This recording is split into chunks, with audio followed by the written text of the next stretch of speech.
नमस्कार, मी अक्षय पुन्हा एकदा तुम्हा सर्वांचं एडीएन बातमीपत्रात मनपूर्वक स्वागत करतोय। आज दिवसभरात घडलेल्या संपूर्ण घटनांचा आढावा आपल्याला घ्यायचाच आहे, परंतु त्या अगोदर नजर टाकूया आज दिवसभरात घडलेल्या काही महत्त्वाच्या आणि ठळक घडामोडींवरती। खासदार संजय राऊत यांच्या नरकातला स्वर्ग या पुस्तकाचं प्रकाशनापूर्वीच पुस्तकावरती राजकीय शेल पागोटे। पुस्तकाबाबत सामाजिक न्याय मंत्री संजय शिरसाट आणि विधान परिषद उपसभापती डॉक्टर नीलम गोरे यांचं टीकात्मक विश्लेषण। तर महिलांनी एकमेकांशी संवाद साधत आपले विचार प्रगल्भपणे मांडावं, डॉक्टर नीलम गोरे यांचं प्रतिपादन। आता बघूया सविस्तर बातम्या। पत्राचा घोटाळा प्रकरणी 100 दिवस अर्थरोड कारागृहात असताना ठाकरे गटाचे खासदार संजय राऊत यांनी लिहिलेलं नरकातला स्वर्ग या पुस्तकाचं प्रकाशन आज झालंय। मात्र या पुस्तकाच्या प्रकाशनाआधीच राजकीय मंडळींच्या माध्यमातून हे पुस्तक चर्चेत आलंय। सदर पुस्तकाबाबत सामाजिक न्याय मंत्री संजय शिरसाट यांनी टीकात्मक विश्लेषण केलंय। गेल्या 2 दिवसापासून संजय राऊतनी जेलमध्ये लिहिलेल्या पुस्तकाच्या संदर्भामध्ये वेगवेगळ्या बातम्या, वेगवेगळे दावे त्यांच्याकडून केले जात आहेत। खरं तर त्या बातम्यामध्ये काही तथ्य नाही, परंतु आपल्याला इतरांसमोर प्रेझेंट करण्यासाठी एक बेबनाव कसा तयार केला पाहिजे, पिक्चर कसा तयार केला पाहिजे। कालही मी बोललो, स्क्रिप्ट स्वतःच लिहायची, प्रश्नही आपले उत्तरही आपले, या माध्यमातून त्यांनी काल सगळे गौप्यस्फोट ज्याला म्हणतात ते करायचा प्रयत्न केलाय। आज संध्याकाळी सुद्धा काही बडबड करेल, उदयही करेल, एक त्याला एखादा गोष्टीचा लांबपर्यंत कसं घेऊन जायचं याचा चांगला अनुभव आहे। परंतु खोटं बोल पण रेटून बोल ही त्याची मानसिकता आहे आणि ती बदलणार नाही। महाराष्ट्राच्या प्रत्येक जनतेला माहिती की हा खोटारडा माणूस आहे। आपलं महत्व वाढवण्यासाठी हा कोणत्याही थराला जाऊ शकतो। आज जर पाहिलं तर त्याच्या या सगळ्या गोष्टीला कुठंही उभाट्यातून समर्थन कुणी देत नाही। नाही, हे घडलेलं हे आम्हालाही माहिती असं म्हणणारा एकही मायचालाल पुढे आलेला नाही। म्हणून काल देवेंद्र फडणवीस साहेबांनी अत्यंत चांगलं वाक्य वापरलं। संजय राऊतने लिहिलेलं ते बाल वाङ्मय वाचणं इतकं आता आम्ही छोटे राहिलेलं नाही। मला वाटतं परफेक्ट त्याला लागू होतं। आज त्यांनी सांगितलं की शिंदे साहेबांनी आम्हाला फोन केला होता आणि मी वर बोलू का? काय गरज आहे तुमच्यासाठी बोलायची? तुम्ही असे कोण आहात? कोण तुम्ही? अमित भाईचा मला फोन आला होता, अमित भाईला बोललो ये ठीक नाही आहे भाई, मग शेलारचा फोन आला होता। या सगळ्या मनगढत कहाण्या आहेत, या कहाण्यावर कोणी विश्वास ठेवायला तयार नाही।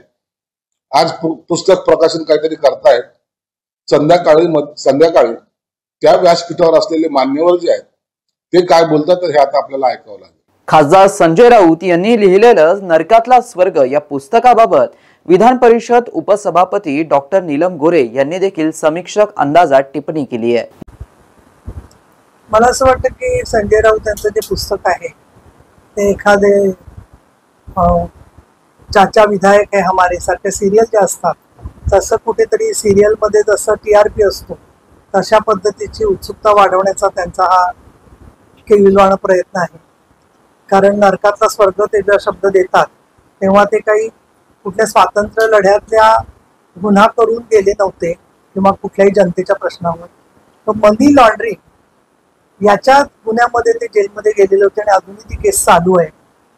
त्याचं पुस्तकाचं श्रेय त्यांनी खरं सांगायचं तर स्वप्ना पाटकरांना द्यायला पाहिजे होतं, कारण त्यांनी साक्ष दिली यांनी काय मनी लॉन्ड्रिंग केलं ते, आणि त्याच्यामुळे विटनेसला त्रास आणि धमक्या देणं त्यांनी सुरू केलं संजय राऊत यांनी। त्याच्यानंतर त्यांना अटक झाली। हे गोष्ट विसरता कामा नये। मोठ्या नेत्यांच्या मध्ये काय झालं काय नाही यथावकाश ते लोक त्यांच्या स्वतःबद्दल बोलतील, ते खूप मोठे नेते मंडळी आहेत सगळेजण जे आहेत। परंतु आपण ज्या वेळेला या सगळ्या बातम्या देतो त्यावेळेला स्वतः ते जेव्हा स्वतःची तुलना सावरकरांशी करतात हे तर फारच मोठं वैचारिक दिवाळखोरी आहे असं माझं मत आहे। आणि देशाचे पैसे खाल्ले म्हणून ते जेलमध्ये गेले होते। पत्राचा घोटाळ्यामध्ये गरिबांची घरं होती, त्याच्यात त्यांचा काही त्यांना नरकामधला स्वर्ग काय सापडला गरिबांचे पैसे घेऊन याचं उत्तर त्या प्रकाश पडेल असं मला वाटतं.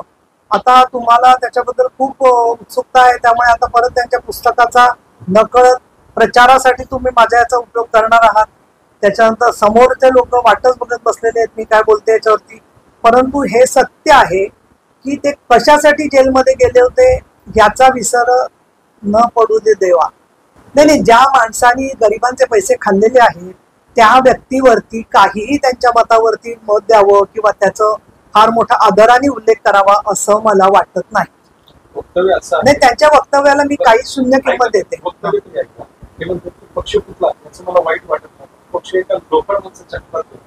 अहो बाबा, ज्या माणूस स्वतः मनी लॉन्ड्रिंग वरून जेलमध्ये गेलेला आहे, अजूनही ती केस चालू आहे, अशा वेळेला ते काय म्हणतायत याला काहीच महत्व नाहीये. महिलांनी एकमेकांशी संवाद साधत आपले विचार प्रगल्भपणे मांडत आणि समाजात ठामपणे उभं राहत नेतृत्व स्वीकारलं पाहिजे असं प्रतिपादन विधान परिषदेच्या उपसभापती तथा विभागीय संपर्क नेत्या डॉक्टर नीलम गोरे यांनी छत्रपती संभाजीनगर येथे शिवसेना महिला आघाडीच्या वतीने आयोजित महिला मेळाव्यात केलंय.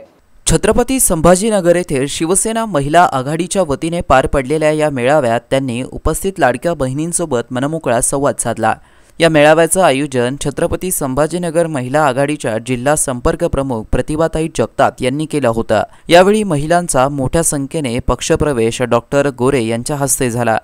तसेच 10वी परीक्षेत यशस्वी झालेल्या विद्यार्थिनींचा गौरवही करण्यात आला. या कार्यक्रमात शिवसेना मराठवाडा सचिव अशोक पटवर्धन, सांगली संपर्क प्रमुख सुनीता मोरे, छत्रपती संभाजीनगर महिला आघाडी जिल्हा प्रमुख शिल्पा राणी वाडकर, महानगर प्रमुख शारदा घुले, ग्रामीण संपर्क प्रमुख कला ओझा, नांदेड संपर्क प्रमुख अंजली मांडवकर व लक्ष्मी नरहिरे, वैजापूर गंगापूर जिल्हा प्रमुख सुलभा पोफळे, पैठण जिल्हा प्रमुख पुष्पा गव्हाणे, माजी नगरसेविका सीमा खरात, स्वाती नागरे, शहर प्रमुख गायत्री पटेल, उपमहानगर प्रमुख सुप्रिया व्यवहारे आणि अनेक महिला कार्यकर्त्या उपस्थित होत्या. आज आता महानगरपालिकेच्या निवडणुका लवकर जवळ आलेल्या आहेत, पण त्या कधी होतील हे आज सुद्धा सांगू शकत नाहीये. याचं कारण असं की कोर्टाने सांगताना 16 सप्टेंबरला एक तारीख दिलेली आहे. त्यामुळे 16 सप्टेंबरला परत प्रभाग रचना करणार का प्रत्यक्षातली वॉर्ड रचना जाहीर करणार ते अजून सुद्धा स्पष्ट नाहीये. सन्माननीय मुख्यमंत्री देवेंद्रजी फडणवीस यांनी असं सांगितलेलं आहे की आम्ही निवडणूक आयोगाला चांगल्या प्रकारे सहकार्य करू आणि सहकार्य करून वेळ पडली तर काही काळ थोडासा वाढवून घेऊ. पण माझा अंदाज असा आहे की साधारणपणे ऑक्टोबर-नोव्हेंबरच्या सुमाराला महानगरपालिका आणि जिल्हा परिषदेच्या निवडणुका होतील आणि लागोपाठच 15-20 दिवसाच्या अंतराने होतील किंवा एकाच वेळेला सुद्धा लागू शकतात. दुसरं वैशिष्ट्य या महानगरपालिका निवडणुकांचं आणि ते म्हणजे 50% आरक्षण महिलांना आहे. ते आरक्षण महिलांना महापौर पदात पण आहे, उपमहापौर पदात सुद्धा आहे आणि वेगवेगळ्या कमिट्यांच्या मध्ये सुद्धा जरी आरक्षण नसलं तरी सुद्धा 50% महिला आलेल्या असल्यामुळे त्यांना चांगल्या प्रकारची संधी मिळते. दुसरं मनातली ही भीती काढून टाका तुम्ही की आम्हाला जागा तिकीट मिळेल की नाही. हे पण आता हल्ली व्हॉट्सअपवरती माझ्या माहितीप्रमाणे 2250 जणांचा एक ग्रुप करता येतो. 2250. त्यामुळे तुम्ही एक महिला आणखीन एक पुरुष असा जर का 3-4 ग्रुप्स केले तर तुमचा महानगरपालिका क्षेत्र किती हजाराचं आहे. आपण 7-8 हजार लोकांच्या संपर्कामध्ये राहू शकतो सातत्याने, पण त्याच्यासाठी तुमचा त्यांच्याशी वैयक्तिक संवाद पाहिजे. मी काही वेगवेगळे आमदार वारंवार जे निवडून येतात त्यांचं पाहिलेलं आहे की साध्या गोष्टींनी सुद्धा त्यांचं प्रत्येक मतदाराशी नातं तयार झालेलं असतं. आज आपल्याकडे संजय शिरसाट निवडून आले, प्रदीप जयस्वाल निवडून आले, बोरनारे निवडून आले, त्याच्यापूर्वी वाणी साहेब निवडून येत होते. तर सगळ्यांचं मी पाहिलं की प्रत्येकाने नातं स्वतःचं आपल्या मतदाराशी जोडलं गेलेलं आहे. त्यामुळे तुम्ही महिला आघाडीचं काम करत असताना खूप चांगलं काम केलं. आपले खासदार निवडून आले, आपले आमदार निवडून आले. अनेक जण म्हणत होते की 2 वर्षाच्या या पक्षाला किती धावणार, कारण आपल्यासमोर स्पर्धेत कोण होते, 50 वर्ष, 70 वर्ष, 15 वर्ष सत्तेत असलेले सगळे बाकीचे पक्ष होते. परंतु आपण जे काही काम केलं त्याच्यामध्ये लोकसभा निवडणुकीमध्ये जो निकाल आला होता त्यामुळे खरं तर काळजी वाटत होती की लोकसभा निवडणुकीमध्ये तर पहिले सर्वे जे आले होते त्याच्यामध्ये सगळं झिरोज दाखवलेलं होतं. पण आम्ही सांगितलं की 2 जागांवर आमची खात्री आहे की आम्ही येणारच, काही झालं तरी, इकडची पृथ्वी तिकडे झाली तरी. आणि ते म्हणजे एक श्रीकांत शिंदेची जागा आणि दुसरी संदीपान भुमरेंची जागा. कारण आम्हाला म्हणजे ते सर्वे आम्ही म्हटले खोटे आहेत, हे सर्वे तसं होणार नाहीये. आणि खरोखर हळूहळू संख्या वाढली आपली आणि आपला चांगल्या प्रकारचा परफॉर्मन्स लोकसभेमध्ये झाला. पण राज्यामध्ये जसं झाला तेवढं यश आपल्याला मिळालं नाही. आणि विधानसभेमध्ये तर अगदी सगळ्यांना वाटत होतं की आता काय होईल.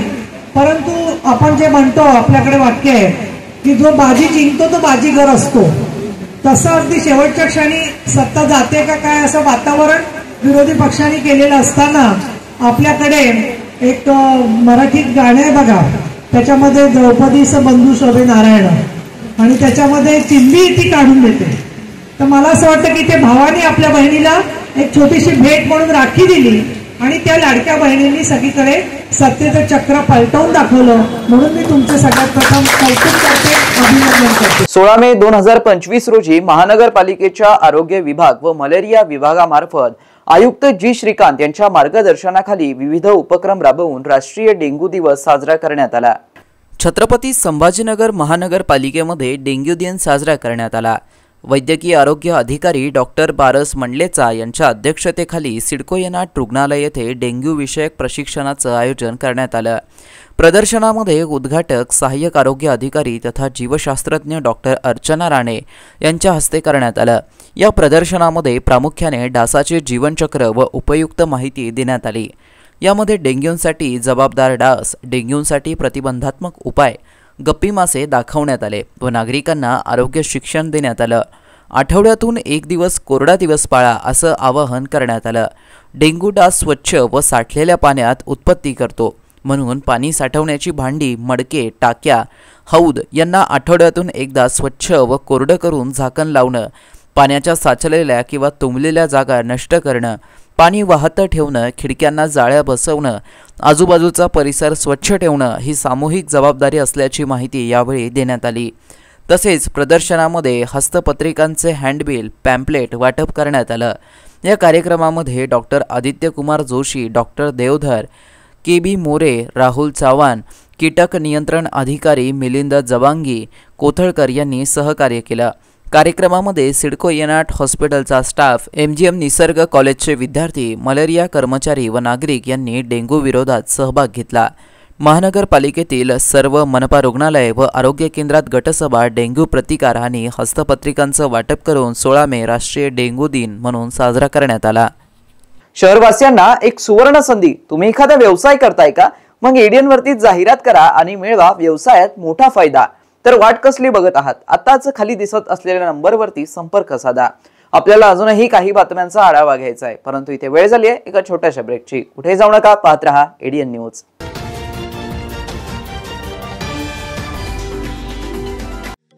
SSC, HSC, डिप्लोमा किंवा BSc पूर्ण केलाय? मग आता तुमचं करिअर होणार जबरदस्त.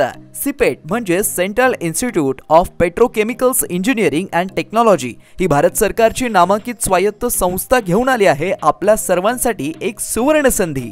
ॲडमिशन सुरू होत आहेत शैक्षणिक वर्ष 2025 आणि 26 साठी. AICTE अप्रूव्ड कोर्सेस आणि एक्सिलेंट प्लेसमेंट ट्रॅक रेकॉर्ड म्हणजेच शिक्षणही दर्जेदार आणि नोकरीची देखील खात्री. All India CIPET admission test 2025 साठी आजच अप्लाय करा आणि प्लास्टिक इंजिनिअरिंग मध्ये तुमचं भविष्य उज्ज्वल करा. सिपेट मध्ये आहे दर्जेदार courses, diploma in plastic mould technology, diploma in plastic technology, post graduate diploma in plastic processing and testing, post diploma in plastic mould design with CAD आणि CAM. पात्रता 10वी, 12वी, डिप्लोमा किंवा BSc. तुम्ही कोणत्याही टप्प्यावर असलात तरी इथे तुमच्यासाठी कोर्स आहे.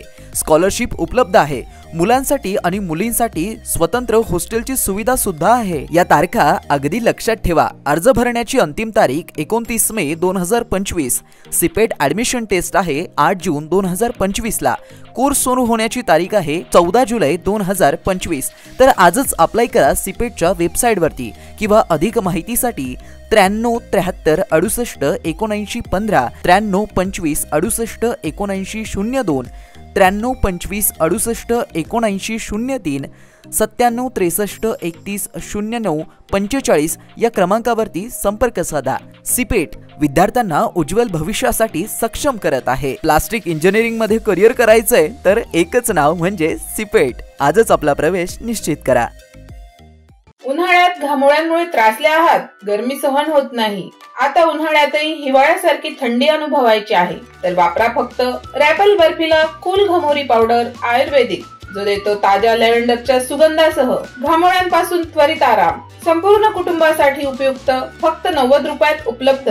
उन्हाळा कितीही गरम असो, आता थंडगार आणि सुगंधी अनुभव मिळवा।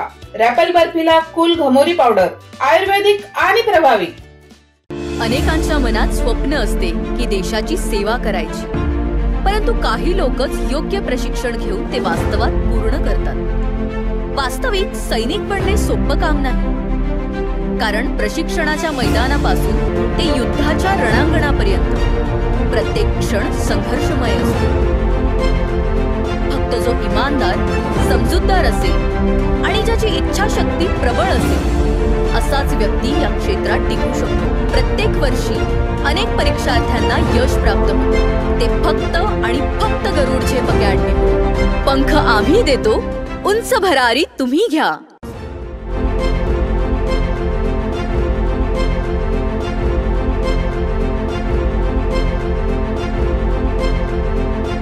शिक्षण असो किंवा नोकरी, कुठल्याही कामानिमित्त छत्रपती संभाजीनगर येथे येत असाल तर तुमच्या घरगुती जेवणाची चिंता आता मिटली।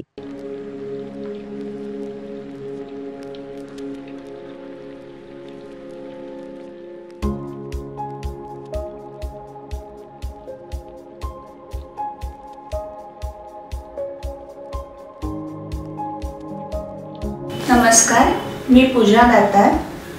मी रुचिरा स्वयंपाकघर सुरू करून 15 वर्ष झाली। सुरुवातीला रुचिरा स्वयंपाकघर सुरू करताना माझी आवड म्हणून सुरू केलं, पण त्याचं व्यवसायात हळूहळू रूपांतर झालं। रुचिरा स्वयंपाकघर हे स्वतःच्या जागेत 2009 पासून संभाजीनगर खडकेश्वर येथे सुरू आहे। तेथून मला अनेक साऱ्या ऑर्डर्स मिळत गेल्या।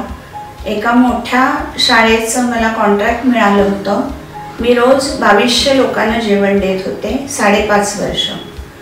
नंतर मी पूर्ण कॉन्सन्ट्रेशन रुचिरा स्वयंपाकघर खडकेश्वर येथे केलं। तेथील फीडबॅक म्हणाल तर सगळी मेडिकलची मुलं जे घरापासून दूर राहतात त्या लोकांना आपल्या घरासारखं जेवण रुचिरामध्ये मिळतं असं प्रत्येकजण आनंदाने सांगत असतो मला। आणि मी तर म्हणते की तुम्ही ते पे करून जेवता, पण ते म्हणतात की नाही, पे हा भाग वेगळा आहे, पण आमच्या शुभेच्छा आणि सदिच्छा जास्त महत्त्वाच्या आहेत। तसंच रुचिरा स्वयंपाकघरात आपण आपल्या घरच्यासारखं अन्नधान्य निवडून, भाज्या निवडून, अतिशय स्वच्छता राखून स्वयंपाक करतो। स्वयंपाकात घरगुती मसाले 80% वापरले जातात। माझा कटाक्ष क्वालिटी मेंटेन करण्यावर असतो, त्यामुळे मी किराणा जास्तीत जास्त चांगल्या क्वालिटीचा आणते। तसंच भाजीपाला जाधव मंडईत आणते, त्यामुळे ताजा स्वच्छ भाजीपाला मिळतो। त्यामुळे आपल्या स्वयंपाकाची चवही उत्तम राखता येते आणि आरोग्यपूर्ण स्वयंपाक होतो।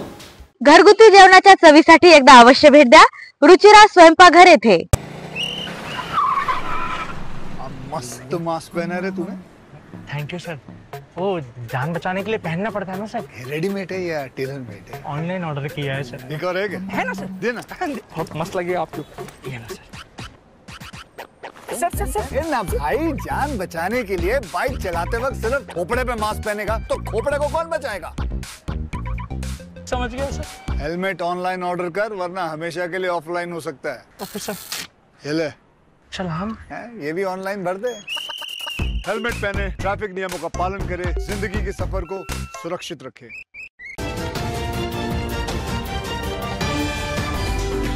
नमस्कार, ब्रेक नंतर पुन्हा एकदा स्वागत आहे। आपण बघत आहात एडियन बातमीपत्र। शरीर सौष्ठव क्षेत्रात नावाजलेलं नाव असलेलं आफताब शेख यांच्या दिल्ली गेट येथील बार्बेरियन जिमला 15 फेब्रुवारी रोजी आग लागून त्यांचं कोट्यावधी रुपयाचं नुकसान झालं होतं। त्यांनी या घटनेमुळे खचून न जाता 1.5 ते 2 महिन्याच्या कालावधीतच पुन्हा सदर जिमचं काम नव्याने करून जिमच्या नूतनीकरणाचं उद्घाटन आमदार संजय केनेकर यांच्या हस्ते मोठ्या उत्साहात संपन्न केलं। 15 फेब्रुवारी रोजी दिल्ली गेट लगत असलेल्या बार्बेरियन जिमच्या इमारतीला आग लागल्याची घटना घडली होती। या घटनेत इमारतीच्या अंडरग्राऊंड पासून तर 3ऱ्या मजल्यापर्यंत आगीने रौद्ररूप धारण करून यात कोट्यावधी रुपयांचं नुकसान झालं होतं। सुदैवानं या घटनेत कुठलीही जीवितहानी झाली नाही। या इमारतीचे मालक तथा जिमचे संचालक आफताब शेख यांनी या घटनेमुळे खचून न जाता दुसऱ्याच दिवशी जिमच्या नूतनीकरणाचं काम सुरू केलं। सुमारे 1.5 ते 2 महिन्यांमध्ये नूतनीकरणाचं काम पूर्णत्वास आलं। त्यानंतर नव्याने बांधण्यात आलेल्या बार्बेरियन जिमच्या नूतनीकरण केलेल्या इमारतीचं उद्घाटन भाजपाचे आमदार संजय केनेकर यांच्या हस्ते मोठ्या उत्साहात करण्यात आलं। यावेळी बार्बेरियन जिमचे संचालक आफताब शेख यांच्या वाढदिवसानिमित्त सदर उद्घाटन कार्यक्रमाचं आयोजन करण्यात आलं होतं। या कार्यक्रमामध्ये शहरातील विविध क्षेत्रातील मान्यवरांनी येऊन आफताब शेख यांना शुभेच्छा दिल्या। यावेळी आमदार संजय केनेकर आणि अन्य मान्यवरांनी कार्यक्रमानिमित्त शुभेच्छा संदेश दिला, तर आफताब शेख यांनी देखील आपलं मनोगत व्यक्त केलं।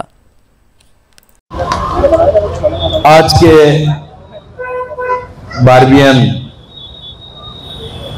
जिम की शुरुआत फिर से एक नए तौर से होने जा रही है, और वो भी बार्बियन के जो सर्वस्व है आफताब भाई, उनके बर्थडे के दिन ये शुरुआत हो रही है।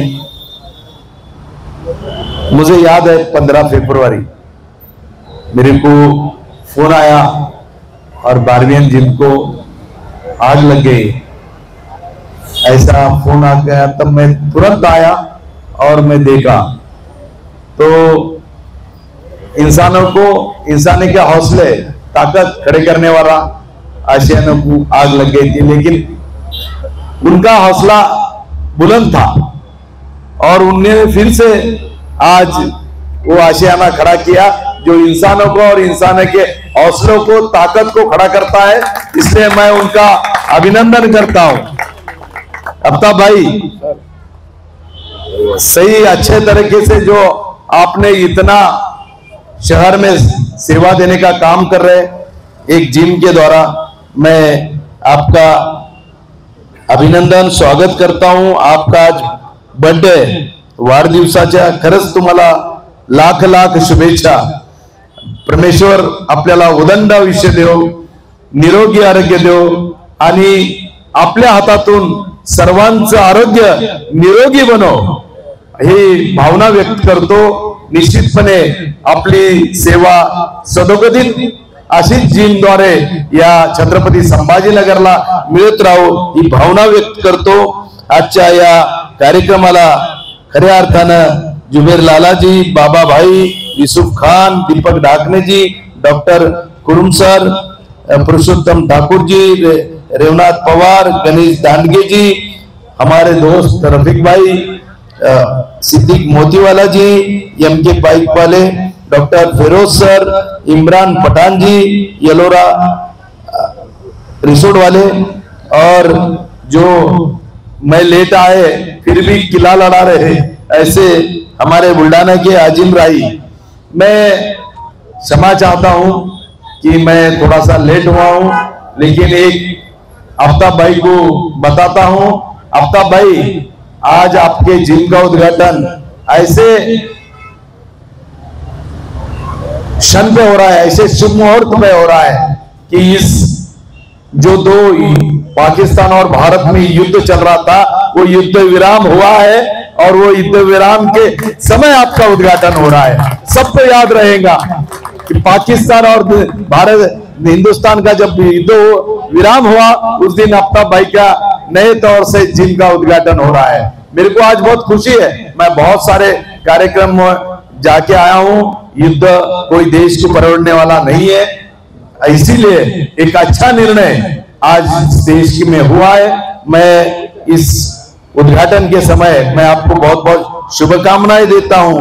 निश्चित स्वरूप से आप यहाँ के युवाओं की ताकत बढ़ाने के लिए, युवाओं का शरीर अच्छा रहने के लिए जो जिम चलाते हैं, उस जिम की वजह से आपकी इस शहर के अमन चैन में बहुत अच्छी तरह से कामयाब, एक शहर में कामयाब आपका जिम रहा है, उसीलिए मैं आपको फिर से धन्यवाद देता हूं। मेरे को बुलाया है इस उद्घाटन के लिए। मैं अभी आपका भाई उद्घाटन करना है ना अभी? हाँ, मैं अभी उद्घाटन करूंगा और बाद में मैंने उद्घाटन करते ही मैं उद्घाटन हुआ ऐसा घोषित करूंगा। ये जिम हमारा वैसे तो यहाँ 20 साल से है, लेकिन 15 फरवरी को इसमें आग लग गई थी और आग लगने की वजह से मेरे 2 फ्लोर पूरी तरह से जल गए थे। मगर अल्लाह ताला ने हौसला दिया, हिम्मत दी और 2 से ढाई महीने में मैं और मेरी बारबेरियन की टीम, मैं अकेले ये काम नहीं कर सकता था। इस काम के लिए मेरे जो ट्रेनर्स हैं और मेरा जो हाउस कीपिंग स्टाफ है उसने काफ़ी मेहनत की और उस मेहनत और उनकी जुस्तजू की वजह से हम आज इस मुकाम पे पहुंचे कि आज ये बारबेरियन जो पूरी तरह से जल गया था, आज से फिर ये हुआ। और हमने संजय किनेकर साहब जो आमदार हैं हमारे औरंगाबाद से, उनके हाथों से हमने इसका रीओपनिंग कराई है। आप लोगों की दुआएं चाहिए कि आगे हम लोगों के लिए सेहत की फील्ड में अच्छा काम कर सकें और लोगों को अच्छी सेहत के लिए उनको मोटिवेट कर सकें। शुक्रिया सर। न्यू एडमिशन चालू है क्या? हाँ, अभी एक स्कीम है, हमने वो मेरी बर्थडे के अंदर एक स्कीम रखी है हमने। हम सिर्फ 8,000 रुपये में साल भर का वो दे रहे हैं मेंबरशिप। जिनको भी इस मेंबरशिप से फ़ायदा उठाना है वो 13 तारीख तक ये मेंबरशिप का फ़ायदा उठा सकता है। नॉर्मली हमारी मेंबरशिप 13,000 है, लेकिन हम 8,000 रुपये में मेंबरशिप दे रहे हैं। वाळूज येथील संबोधी महाविद्यालयातील गुणवंत विद्यार्थ्यांचा सत्कार छत्रपती संभाजीनगर येथील संबोधी अकादमी येथे समाजभूषण डॉक्टर भीमराव हत्तीहंबिरे यांच्या हस्ते नुकताच मोठ्या उत्साहात संपन्न झालाय। नुकताच झालेल्या उच्च माध्यमिक शालांत प्रमाणपत्र परीक्षेत यंदाही संबोधी अकादमी महाराष्ट्र राज्य संचलित संबोधी कनिष्ठ महाविद्यालयाच्या निकालाची परंपरा कायम ठेवली आहे। तसेच महाविद्यालयातील विज्ञान शाखेचा निकाल हा 100% तर कला शाखेचा निकाल 80% लागला आहे। विज्ञान शाखामधून प्रथम क्रमांक वैष्णवी सुभाष ढवळे, द्वितीय क्रमांक माधवी गजानन शिंदे, तृतीय अंजली सुभाष धनकर, तसेच कला शाखामधून प्रथम विश्वजित पांचाळ, द्वितीय साक्षी भाऊलाल गायकवाड, तृतीय सुजाता ज्ञानोबा वावळे यांनी पटकावला आहे। महाविद्यालयाच्या निकालाबाबत संस्थेचे अध्यक्ष समाजभूषण डॉक्टर भीमराव हत्तीहंबिरे यांच्या हस्ते संबोधीमधील संविधान सभागृहामध्ये सर्व गुणवंत विद्यार्थ्यांचा शाल, हार व स्मृतिचिन्ह देऊन सत्कार करण्यात आला। यावेळी कार्यक्रमात संबोधी स्पर्धा परीक्षा प्रशिक्षण केंद्र छत्रपती संभाजीनगर महाव्यवस्थापिका प्राध्यापक भाग्यश्री सातदिवे, संबोधी कनिष्ठ महाविद्यालयाचे प्राचार्य प्राध्यापक गजानन हुलगीर, प्राध्यापक गजानन शिंदे, प्राध्यापक गणेश वाघ, प्राध्यापक अनिल दाभाडे, प्राध्यापक मानसी देसाई, प्राध्यापक स्वाती आघाव, बाबासाहेब भराडे यांच्यासह सदरील कार्यक्रमास पालकही मोठ्या संख्येने उपस्थित होते। वाळूज परिसरामध्ये सगळी जी कनिष्ठ महाविद्यालय आहेत ही सगळी स्वयं आत्मसाहित असल्यामुळे 50,000 25,000 त्यावरच अशी 25च्या वर आहे ना, 40-50 म्हणजे 25च्या वर असे 50च्या घरात फीस घेतात आणि त्यांच्याकडे स्वाधारची सुद्धा सोय नाही।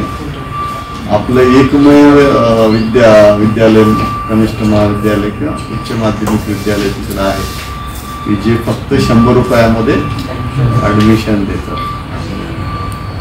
प्राध्यापक वृंद पण चांगला आहे। इमारत आपली आता सध्या जरी करायची असली तरी भविष्यात एखाद्या वर्षात 2 वर्षामध्ये आपल्याला सिडकोची एक अत्यंत चांगली जागा मिळालेली आहे आणि भविष्यात तिथे इमारत उभी करायची म्हणजे कोविडचा काळ आणि सगळ्या अडचणीमुळे शासन आम्हाला सद्यस्थितीमध्ये कुठलंही 1 रुपयाचं अनुदान देत नाही। शिक्षकांना पगार आहे ना, बाकी संस्थेला अनुदान आहे, तरी ते आम्ही संस्था म्हणजे आम्हाला खरं तर शासनाकडून सध्या अनुदान नसल्यामुळे विद्यार्थ्याकडून फीस घ्यायची परवानगी सुद्धा आहे। म्हणजे आम्ही पण 25,000 50,000 रुपये घेऊ शकतो, पण आम्ही समाजातल्या सगळ्या घटकांना, कारण त्या भागात मॅक्झिमम जे आहेत ते सगळे कामगार आहेत, बजाजचे वगैरे इतर आणि इतर लोक, सगळ्या त्या लोकांना आपण पैसे, डॉक्टर बाबासाहेब आंबेडकरांनी सांगितले की शिक्षण हे वाघिणीचं दूध आहे आणि तो जो कोणी घेईल ते गुजवल्याशिवाय राहणार नाही.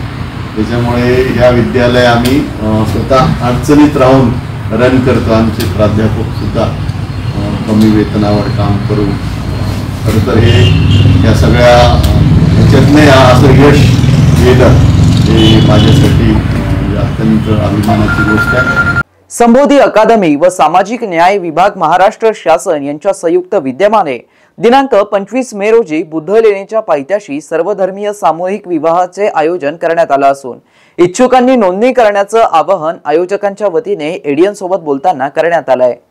संबोधी अकादमी महाराष्ट्र व सामाजिक न्याय विभाग महाराष्ट्र शासन यांच्या संयुक्त विद्यमाने रविवार दिनांक 25 मे 2025 रोजी छत्रपती संभाजीनगर येथील ऐतिहासिक बुद्धलेणीच्या पायथ्याशी निसर्गरम्य परिसरात सर्वधर्मीय सामूहिक विवाह सोहळ्याचे आयोजन माननीय समाजभूषण डॉक्टर भीमराव हत्ती आंबेरे यांच्या मार्गदर्शनाखाली करण्यात आले आहे. सदरील सामूहिक विवाह सोहळ्यास देश विदेशातील अनेक मान्यवर उपस्थित राहणार आहेत. मंगल परिणय विधी पूज्य भदंत विशुद्धानंद बोधी महास्तवीर बुद्धलेणी छत्रपती संभाजीनगर व भिक्खू संघ यांच्या हस्ते संपन्न होणार आहे. संबोधी अकादमीच्या परभणी येथील विवाह सोहळ्यात आजपर्यंत 2000 पेक्षा अधिक तर छत्रपती संभाजीनगर येथे मागील 2 वर्षात झालेल्या विवाह सोहळ्यामध्ये 200 जोडपी विवाहबद्ध झालेले आहे. या विवाह सोहळ्यात सहभागी होणाऱ्या जोडप्यास महाराष्ट्र शासनाच्या सामाजिक न्याय विभागामार्फत कन्यादान योजनेअंतर्गत रुपये 20,000चे अनुदान मिळणार आहे. तसेच संबोधी अकादमी महाराष्ट्राच्या वतीने वधूवरांना शुभ्र वस्त्र, सर्वांना सुरुची भोजन, वाजंत्री आदी सुविधा मोफत दिल्या जाणार आहेत.